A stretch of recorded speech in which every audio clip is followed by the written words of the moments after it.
You are now watching TV.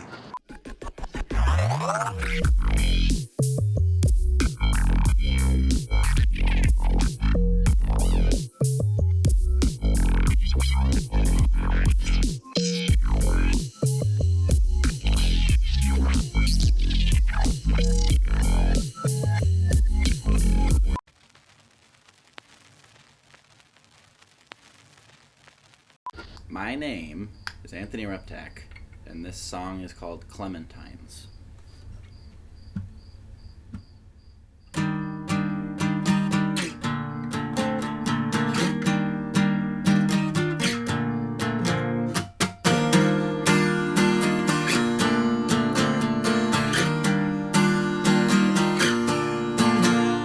Monuments to America, rusted through the product tall, holding on to hills that won't dissolve at all. We're coming for you. Hold imaginary lines, drones and tanks and clementines. God bless us in blackened time. Let the children starve and die. We're coming, kids, we're coming now. Sucking on the end of a battery, wide awake in the wake of an apocalypse dream. Civil war raging in the comment section of the holy, heartless, and the hateful, lawless. To army elementary schools, barricades are breeding pools, fasten tight the old world rules. Praise the penis, fuck these fools. So batten down your armories, the Bibles and AR-15s, name delusion prophecy. Thank you to our brave police. We're coming, yeah, we're coming for ya.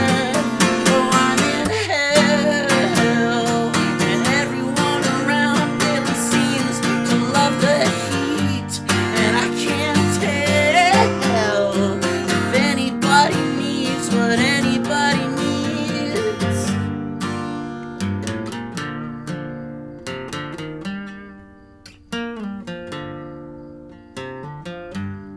Here I am, 28, and my anger is a blind horse running with a loose bit.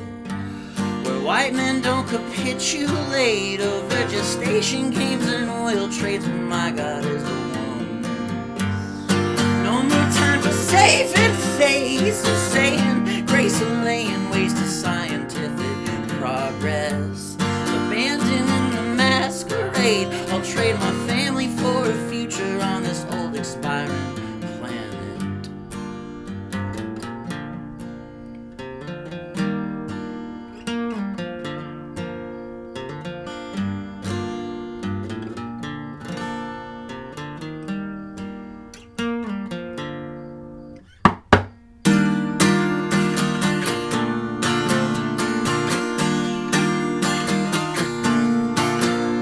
So break the heart that holds your shame, singing in the acid rain.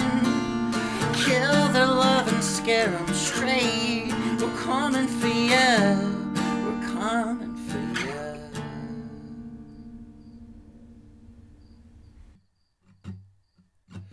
When I sit down, I started playing music in church, and I was the worship leader for like the junior high and high school church groups. The performance aspect is reflected in the music because when you're part of an evangelical church, you know it's a lot about entertainment and loud sound and flashy lights and performance, making people feel a certain way. You know, I got started early. I got started at like 12 doing that. So what?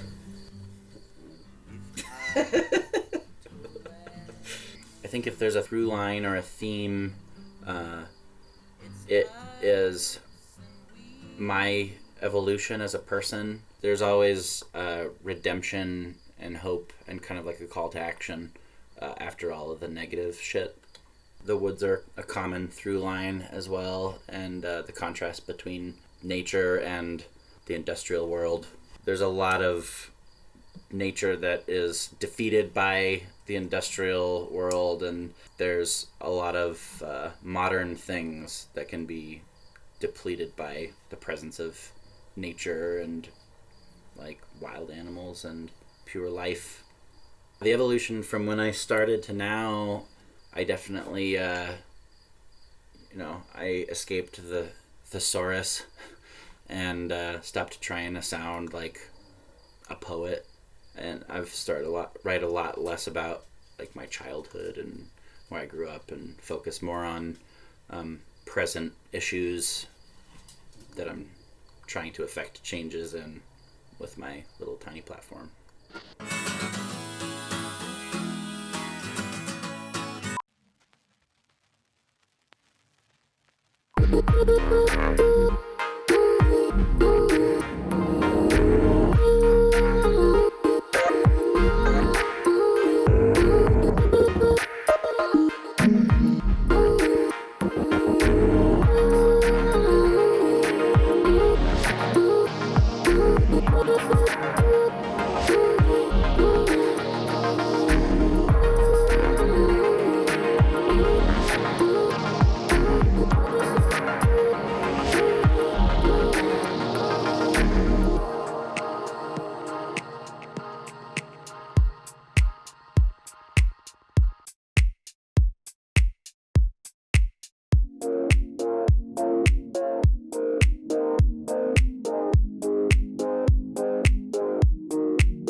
There's this book called How to DJ Right. And that sounds like a really cheesy name for a book, but it's actually pretty informative. And there's all these different chapters. And it's like how to set up your gear, how to source music, how to read a dance floor, how to this, how to that. And there is a very brief chapter in that book called How to Be a Woman. And in that book, he sort of just says, hey, expect to be patronized and just expect that. Show up and be great. And so that is something that really resonated with me, because every time I show up and some sound guy thinks that I don't know, that just thinks that I don't know what I'm talking about, is trying to set me up with DI boxes when I clearly have XLR outs on my DJ equipment. And I'm saying, well, I don't need the DI. If you want to set up the DI, go ahead, just sort of technical hookup things. I'm well-versed in, DJ equipment. And so, and that's something that happens to me pretty regularly that doesn't really bother me because I don't think people are doing it vindictively. Or from a place of hate. I think that it's just, that's their job and it's ingrained in them, that they're there to make sure you know what you're doing. But the thing is that that's always pre-show. Post-show, nobody can step to me. Right. Like, it's like pre-show, I walk in there, you don't know me, you don't know if I'm a real professional or if I'm a poser. I mean, DJing is something that can be faked a lot more easily than any other instrument. I mean, there's plenty of fake DJs out there, and these guys don't know. And, that could be a result of me being a woman, or a result of just all the people that they interact with in their job. But yeah, like I said, I show up, pre-show, I'm polite, I get set up, and then I go up there and I kill it. And then afterwards, there's no question anymore. So the woman who comes behind me just gets to go right in. And that's actually whenever people ask me if I'm being interviewed, what my experience is as a woman or something like that, I always say that it's sort of I am in the trailblazing kind of period where I will be asked that question, and I'm happy to answer it as many times as I have to, until it's not an interesting question anymore. Right. Do you know what I mean? Yeah. Because right now it's my job to talk about it, so that the women who come after me don't have to. Right. Yeah, but that's the hope, right? That's the So I goal. actually like that question. Mhm. I like being able to answer that question, because eventually it won't be a question anymore. Yeah, well, I think it was like a year and a half ago. I sat down, just being interviewed as a young musician, with Youth on Record, and there was a a panel of like young musicians that they were talking to us, and one of them was a young lady, and she just was talking about her experience, and it like clicked in because I had never even thought about it. Like I had never Right. even thought like the woman's experience as a musician would be different than a man's. And so when she said that, I was like, well, I think this needs to be talked about. And so when I started this podcast, it's not like the focus of the podcast, but I definitely think that it's something that needs to be brought up whenever it can, Yeah. until it does change. Like that definitely is the goal for sure. I totally agree. Yeah. Yeah. So moving on, how have you been keeping your skills and like your just your desire to perform live? How have you been keeping that going in this time of quarantine? Well, I have been working on that mixtape, which was supposed to be, it's sort of based on the set that I was planning to play for Dark Palace, which was a Meow Wolf festival that was going to take place at the National Western Complex. So that was a very exciting gig to be looking forward to. And of course it was canceled, but I had already kind of been working on a set for it. So I changed it up a little bit and, added a new intro, a new outro, and put out that mix, or I'm, getting ready to put out that mix. Sorry. No problem. But yeah, so I've just been practicing actually a lot at home. And that's a stress relieving thing for me as well.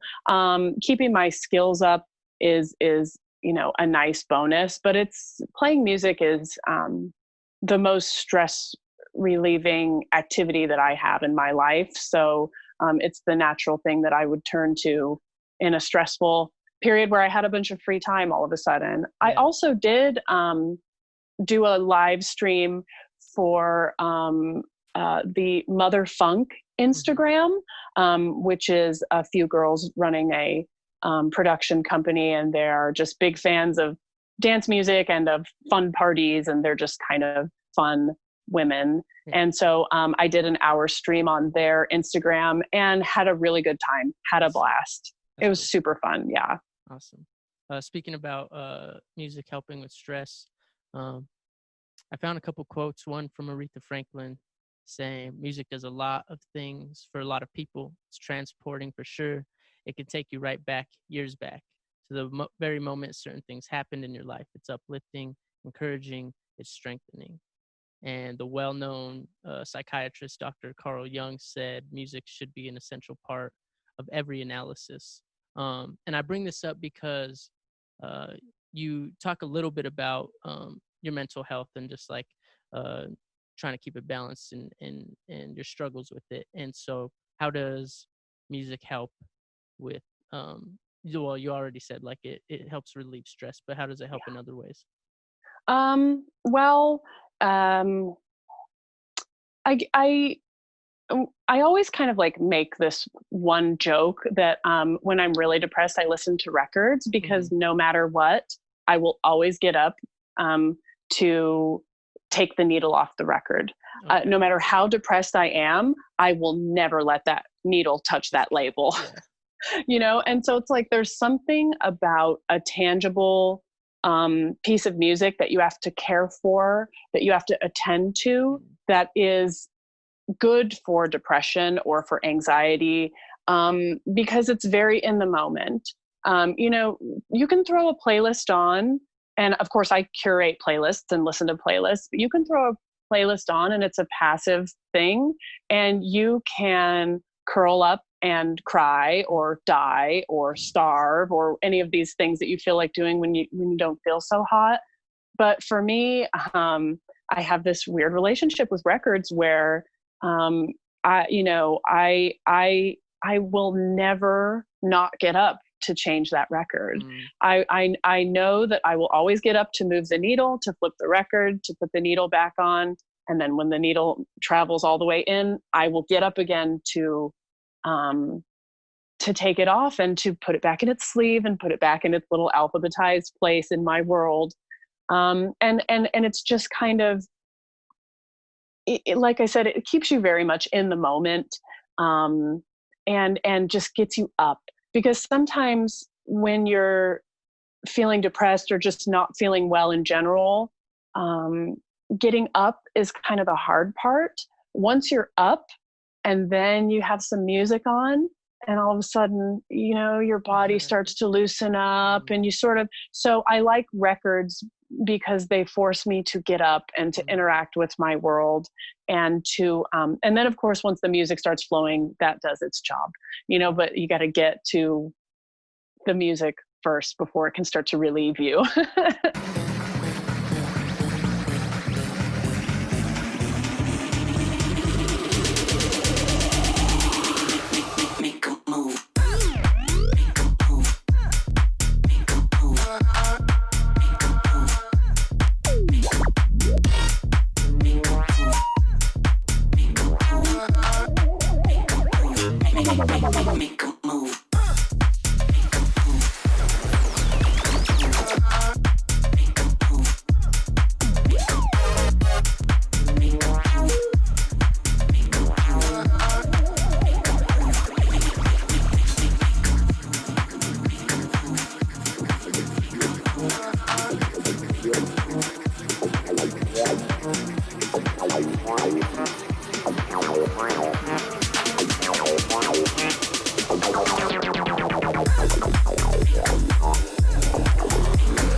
Tested in ways, stuck in these ways. Passion and pain, what makes up these days? Sorry or sorry, but nothing has changed. How could you think that it won't be the same? Over and over just means we're insane. Comments and likes won't make problems fade. Dollars and nights won't change up a thing. Switching them whips ain't gonna fix up the lane. But hey, that's me and my, just me and my opinion. I said hey. That's me and my, just me and my opinion. Things to be said, too much to be done. Down on my luck and you made me the one. I have been looking and searching and working deep in the cave and away from the surface. Ain't scared of nothing, all for a purpose. Patience is virtuous, clean as detergent. That's no deterrent, see if you want. Chip is in gold, flames in the hole, and that whole world. The whole world's upside down. And the whole world's upside down. But hey, that's me and my, just me and my opinion. I said hey, hey. That's me and my, just me and my opinion. Say what you want, do as you please. Say that you love it, but that's hard to see. Proofs in the action and not how you speak. Representation of what you should be. Persistence is key. Open the door. Opening it just means that it's yours. Keep pushing forward, away from the past. Into the future, we look through the glass. But hush. That's me and my, just me and my opinion. Ooh, child, what's happening? People burning and looting. We don't buy the illusion. Yeah. One of my favorite. Where'd that come from? One of my favorite lines in that song is, "We ain't harboring fear no more. Mm-hmm. It is love we are choosing. We ain't celebrating war. We are enacting solutions. Mm-hmm. This is our evolution, or this is a revolution. This is our evolution." What is your revolution? I love that play. our evolution, a revolution. You move the R back and forth. I get it. It's good I love wordplay. it. I love that. But it's also concept. What is your revolution in your evolution? I know that you're motivated less. One of the things you said, you're motivated less by opposing things. More in terms of embracing things. Bringing things. Yeah, I've tried to bring people together. But what's your revolution? What's that song about? I think that not to put you on the spot. No, I appreciate it. I mean, obviously, so you have, tell me, mother, what's going on, chaos and confusion. I mean, I think that a lot of times living in this country, there's so much information that it's like we're almost like in a state of we're frozen because we have so much at our fingertips. And we have such a overload of information kind of constantly getting to us that it leads us to being kind of like computers that have too many programs running at the same time. I can relate. I feel that daily. Yeah, and it's like we can't, like I know sometimes there have been times when I have so much information that I feel like I can't almost put any of it to use. So I think like just the kind of vibe of this feeling of you don't quite know what's going on, and there's just a lot of confusion, and people are loving and people are fighting, and like people are coming together and then falling apart, and like things are mending, and then it feels like sometimes these things get thrown in to kind of, I don't know, it feels like we're on the precipice of kind of really talking about some things. What are those things as people, and what's going to bring us together? Well, I mean, I think those things are like, hurt, like generational pain. I mean, you could go into, the stories of basically colonization, stories of slavery, the stories of, humans being treated less than human, and the stories of, so I think to me, what I hope to see is, first of all, us talk, all of us talk about and feel like we can be heard in, hey, I'm not trying to say I don't like this person, but I've experienced this and this is why. And then, people on any side of things can have a chance to voice like, how they feel about things. So I think that's a start, is just being able to have a conversation where people feel heard and people feel people are given a platform, and chill, And do you see music as part of that conversation, or your definitely. Music as something bringing I mean, people together? What I see is that, I see that intentional or not, I mean, I think that it's kind of this, it's always felt like a calling, like, because, I mean, in Park Hill, like when I was, growing up, like, especially in the earlier years of growing up there, it was predominantly like black, my neighborhood. Yeah. And, being like a white kid in that kind of environment, I think it gave me a really interesting blend of kind of, I saw so many different sides of kind of humanity, and I saw, so I think like naturally it made me kind of this interesting blend of person, and I think that, my own personal creativity is always going to reflect, that kind of, that spirit of Park Hill that was like one of the first integrated neighborhoods in America, I mean, my grandpa was a real estate agent, and he worked really hard to help neighborhoods become integrated, And then you look at what's happened now with Denver, and I mean, you mentioned colonization, but the next wave of that is gentrification. I know, and I've seen neighborhoods like 5 Points, which was a predominantly black neighborhood, and Park Hill, which you're describing as an integrated neighborhood, is becing more and more white. So when you talk about lost and not voices only in just those white, but like you said, like it's becoming, more and more class. Like it's just it's becoming a wealthier neighborhood too. Just like Which is interesting because I think there are fewer wealthy people now than there have been in a long time. It seems like fewer people have more and more of the money, yet they seem to be calling all the shots. So where's everybody going, and what's a way to address those problems? And is that what you're singing about when you talk about the fires and the riots and the anger in the streets? That's so funny, like, yeah, I mean, I agree with you. Like, I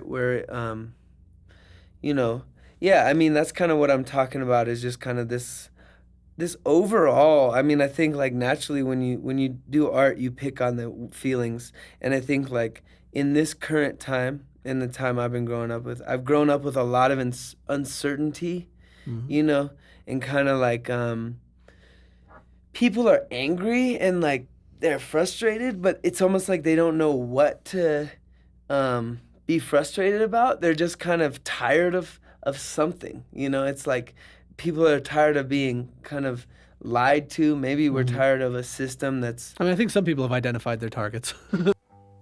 See, the thing is, I know it's easy, still I try too hard, baby. Having a tendency to get hung up on the little things. Well, honey, as opposed to seeing the bigger picture.